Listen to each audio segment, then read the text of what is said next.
another bit of a. I'll take it a bit of a break because this one, I'm not sure whether anybody has actually read this one.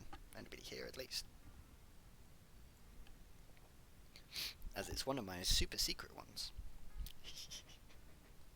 or at least the beginning of. I'm not going to read the whole thing. We'd be here for hours.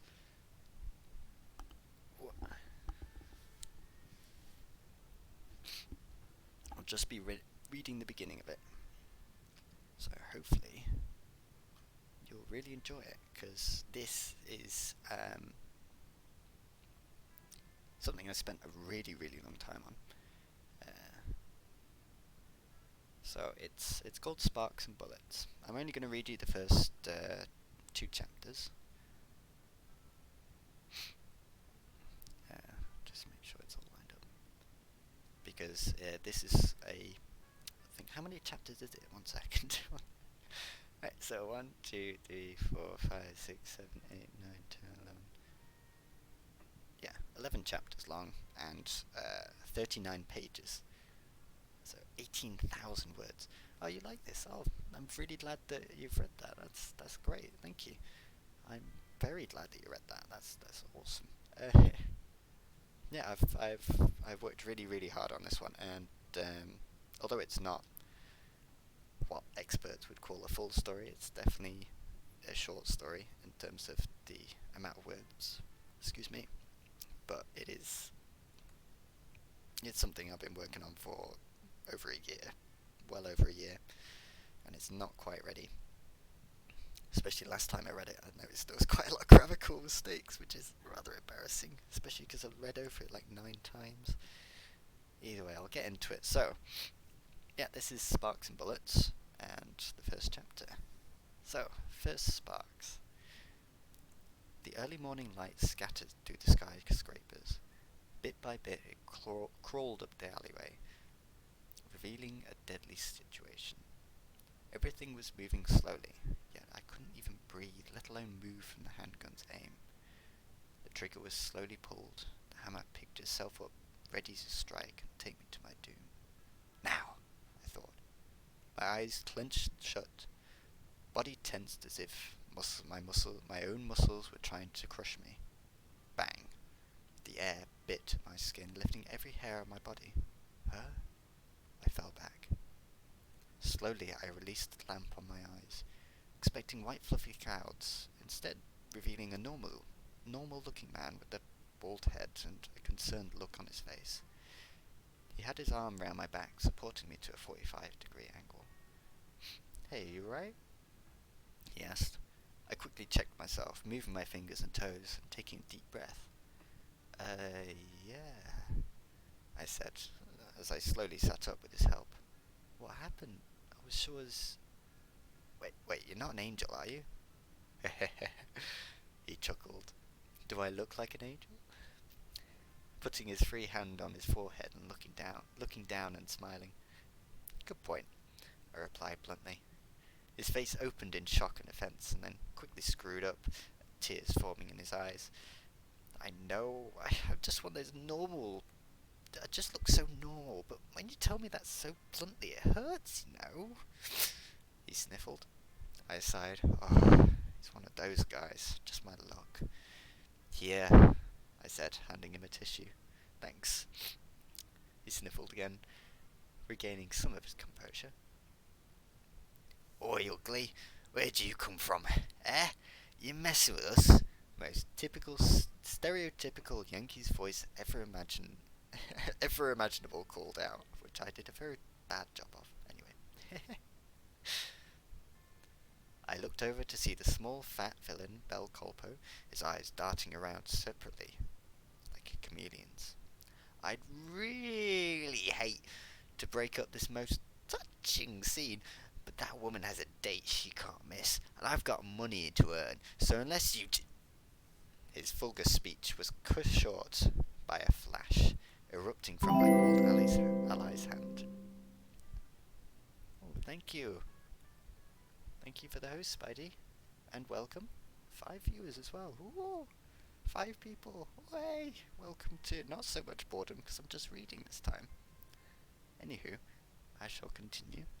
Sorry for interrupting the story for you guys. Anyway.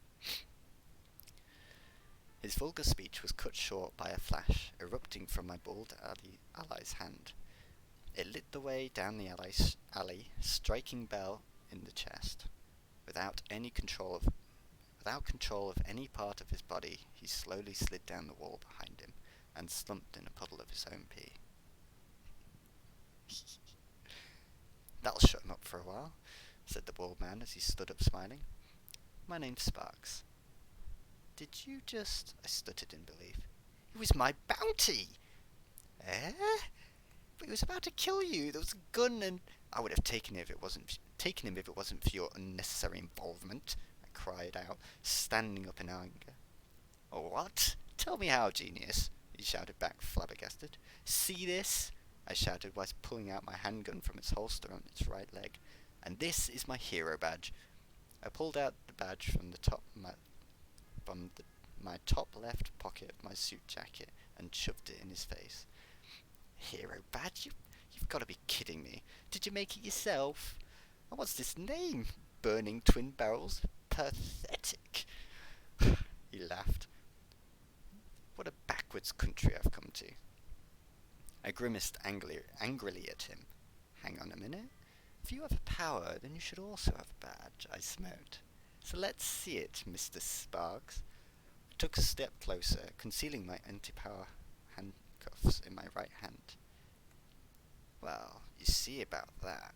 I don't have a lame hero badge, I just do what's right, he said defiantly. Oh, is that so? I whipped the cuffs out and snapped them onto his wrist. He doesn't seem violent, so cuffing him round the front should be fine. I can catch him if he tries to run after all, I thought. You'll be coming with me to Hero HQ then, I smirked, mocking him. His face immediately dropped and went pale. Wait, what? Why? He asked desperately as I called him back up. Under section 2.3.4 of the newly stated hero laws states that all persons with a power must be registered with Hero Headquarters, and if that person isn't, he or she is to be taken to headquarters to be processed like any villain would. I just saved you, give me a break, he cried out. Backup soon arrived, and I started to drag the so-called Sparks out the alley to a police van that had just pulled up, when I was approached by one of the officers. Sorry, ma'am, but you can't put him in there, he said. Why not? The police van is too full. Only Bel Colpo will fit, he explained. What do you mean? How can that be? My sentence was cut short.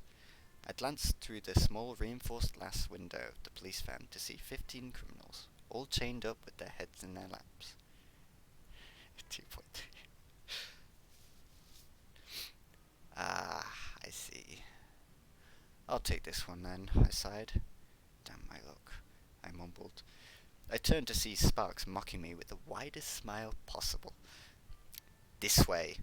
I yanked him towards my car, which was conveniently parked behind the police van. Wait, you drove that? Sparks laughed, his face even more joyous and mocking than earlier. Shut up, it's perfect for me. It's small, easy to drive, fits everywhere. There's nothing wrong with the smart car. He laughed. I pulled out my gun and jammed it into his stomach. You want to laugh more, eh? Punk! I'm sorry, I'll stop now. His face slowly calming down. I shoved him into the car, trying to make it as uncomfortable as possible, and slammed the door shut. I then got into the car myself, still cursing my luck.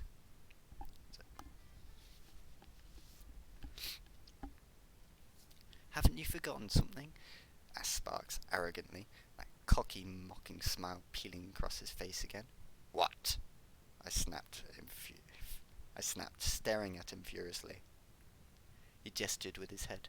My seatbelt, Madam Twin Burning Barrels, his smile continuing to test me. I clenched my fists in anger, and then relaxed, realizing that I'm still in control. Thank you for reminding me, I smiled. Reaching for the seatbelt button, I set the passenger seat belt tightness, it's a hard sentence, to small child, and took one last glance at his now panicking face. Wait, what are you doing? he asked, fear etched in his voice. Putting the seatbelts on, of course, I answered calmly, smiling at his misfortune and pressing the engage seatbelt button. It made the most satisfying click I have ever heard. We set off in golden silence, following the overfilled police van towards Hero HQ. And that's the end of chapter 1. Sorry, it seems I haven't actually knocked away this cold properly yet, so I'm having troubles.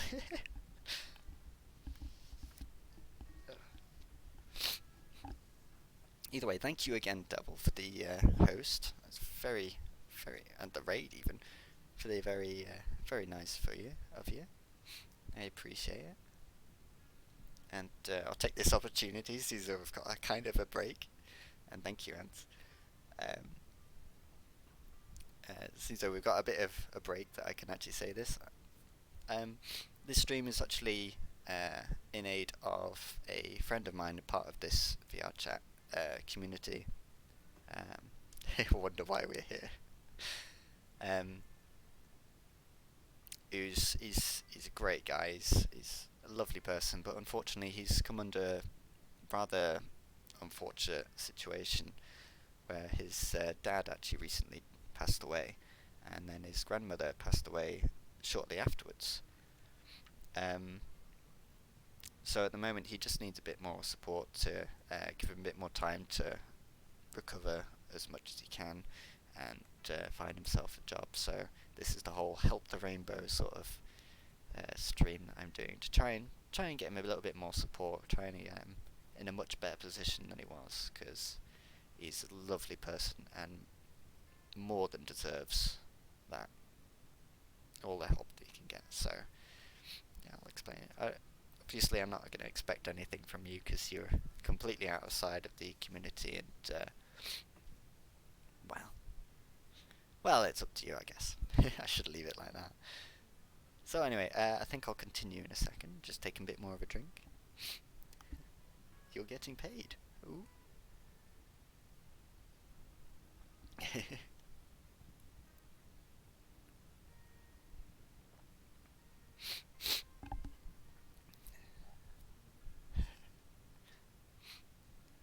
Right, and I'll just...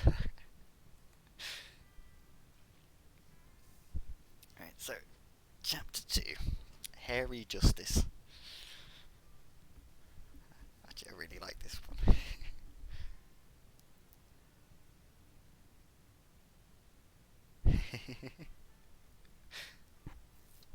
It's always good to be paid to be here. Right, anyway, so onwards with the reading. We passed through the metropolis as the sun was still rising, taking a gigantic, god damn it, I even read this myself. Anyway, we passed through the metropolis as the sun was still rising, taking a gigantic overpass that stretched over the center of the city and straight to the Hero HQ building. It was a view that none forget in a hurry. On both sides, gigantic grey buildings stretched up into the sky, as if they were trying to escape the atmosphere. But none of these were as tall or magnificent as the Hero headquarters. The giant shard of glass and metal pierced the clouds, a great monument to all of humanity's advancement and technology. Suddenly, the police van in front jammed on its brakes, leaving black lines on the road. I jumped on the brakes, tires complaining. We stopped only a few meters from the police van. The seat belts automatically came off, much to the relief of Sparks, and I jumped out. "You stay there," I barked at Sparks, unholstering my handgun. I ran up to the police van, using it as cover, slowly peeking out, scanning the road for any clues as to why the van had stopped so suddenly. In front of the van was a chaotic scene of empty cars and fleeing people, but I couldn't see the reason why. So what's going on? Don't know, I don't see anyone. I looked back to see Sparks, still cuffed, behind me. "Oi, I told you to wait in the car." A car flew over the top of the police van, narrowly missing my smart guy. "See, that's one good thing about smart cars," I said with a glint in my eyes. Don't think that's important at the moment, claimed Sparks. Listen, just stay behind the van and don't get in my way, I ordered. Fine, but I can help you, you know, I glared at him. Don't regret it later. I prepared myself and jumped out. In the centre of the road, a short distance away, stood a skeleton of a man. His thin purple lips stood out against his pale, clammy skin and would twist into a crazed smile. It was the infamous villain, Death's Door. His eyes were darting between the fleeing citizens, trying to pick a target. I have to act. All those people stand no chance against him, I thought. Stop there, Death's Door. You're under arrest, I shouted defiantly, whilst my hands, shaken with fear, struggled to keep my gun's aim true. I'll stop him. I have to. Ah, hero that wants to arrest me! His vulgar smile stretched even further as his voice cut through the air. I think you'll die first. One of his thin, pale hands lifted as if it were not his own, telekinetically picking up a car behind him. He threw his hand forward, throwing the car through the air towards me. I focused my mind, letting my muscles crush me. The world slowed in response, allowing me to move faster than normally possible. I narrowly avoided one of the car's wheels as I leapt forward and rolled out into the open. The car flew off the edge of the overpass, falling to the streets below. Before I had time to compose myself, or even take aim with my gun, another car came flying at me. This time, jumping to the right allowed me to avoid the vehicle as it crashed into an abandoned jeep. I ducked into the cover of a small hatchback, only to have it lifted by Death's Door. I only just had time to roll out the way, before it came crashing down where I was crouching. Again and again the flew up in the air and slammed down, just as I managed to roll out the way.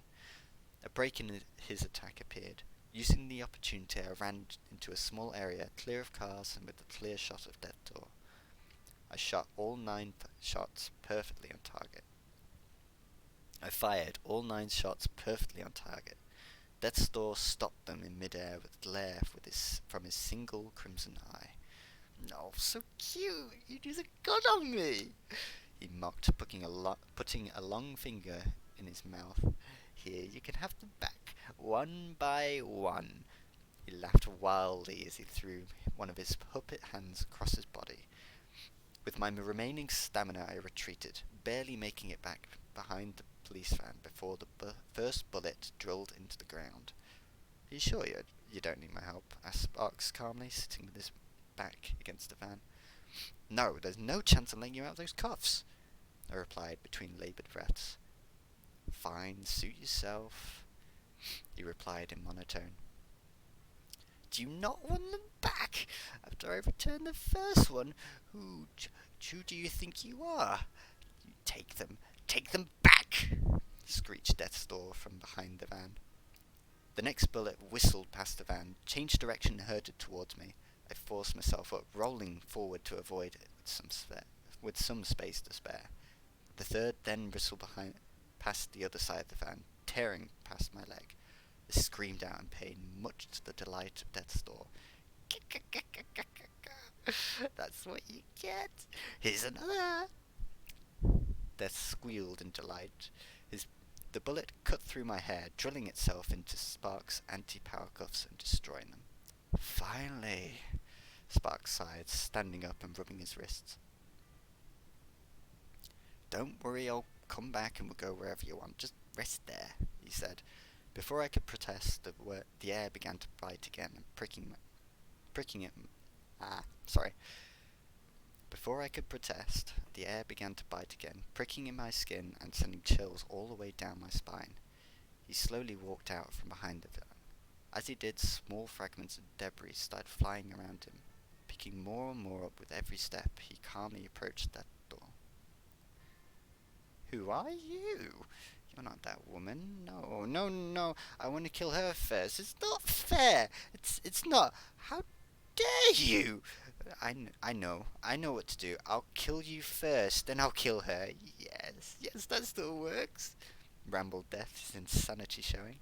"If you can, that is," replied Sparks calmly. Death then sent the rest of the bullets whistling towards Sparks, but as if caught by a strong current of water, they changed direction as they hit the flying debris. drilling themselves into the road around him. What? No, no, no, not fair. No, no, no, not possible. No! Screeched Deathdoor. He then started picking up cars behind him, throwing them at Sparks. Again, again, and again, they avoided him, swept away by invisible currents. The cars collided with other abandoned vehicles, throwing debris everywhere, adding to the chaotic scene. Death's Door then swung out, this time pushing Sparks himself back and slamming him into an abandoned car.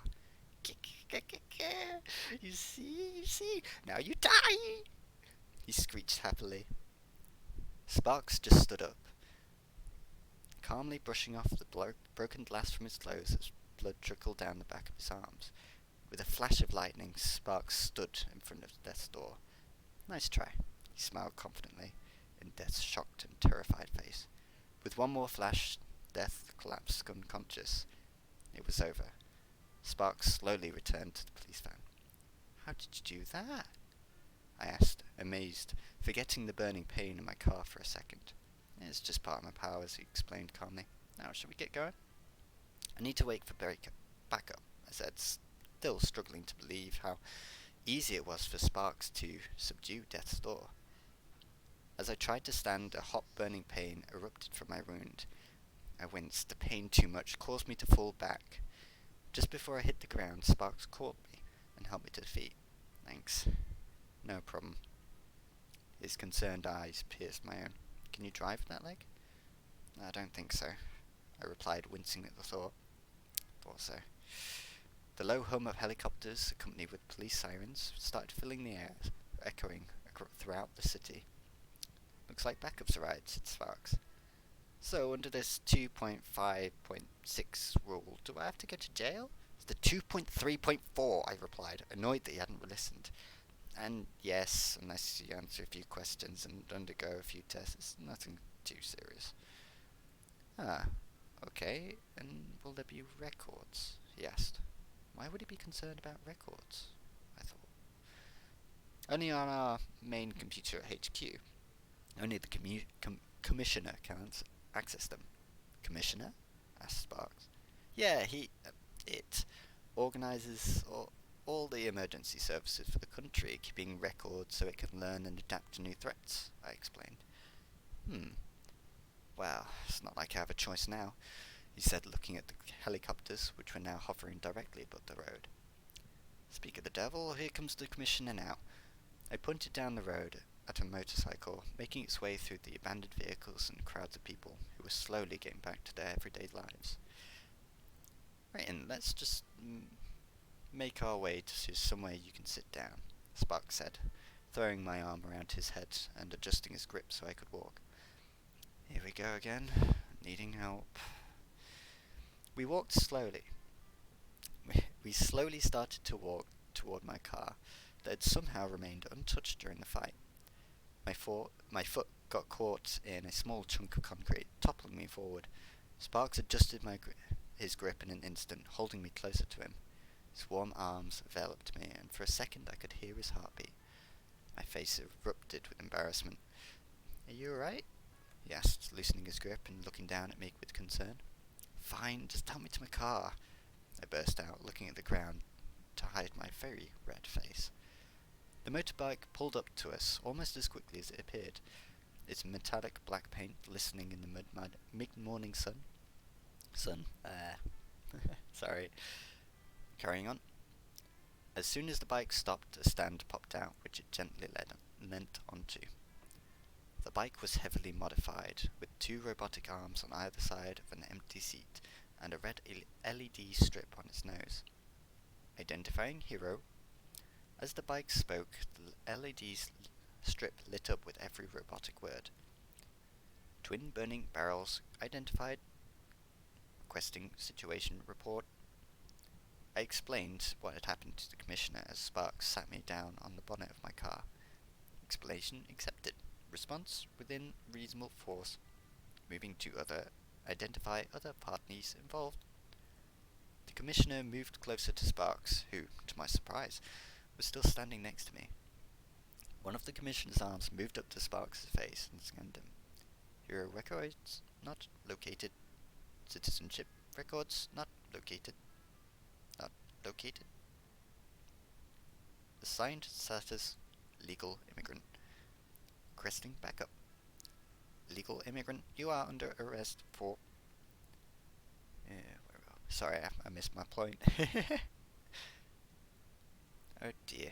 There we go. I just have to scroll down a little bit more. You are under arrest. Protocol follows that you must come with a hero to Hero HQ in order to be questioned. Twin Burning Barrels is registered as injured. G-Man assigned to task. At the end of that sentence, the Commissioner put a new pair of anti-power handcuffs on Sparks. Just before the cuffs clicked into place, I felt a sharp bite in the air. Probably nothing, I thought. The Commissioner then turned and left the scene, taking pictures as it left. Soon after the Commissioner left, one of the circling helicopters descended and outjumped the most square-like person imaginable. So square you could easily mistake him from an android.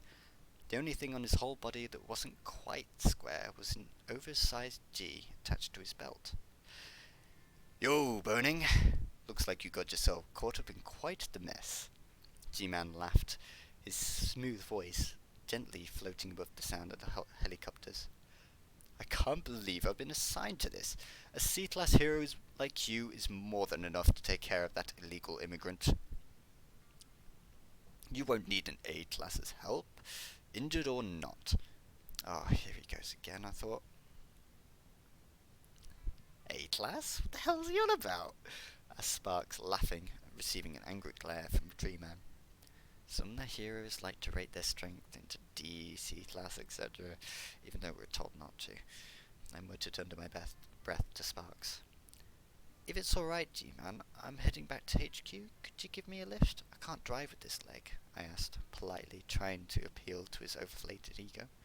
You see, that's what happens when a C-class goes against an A-class villain.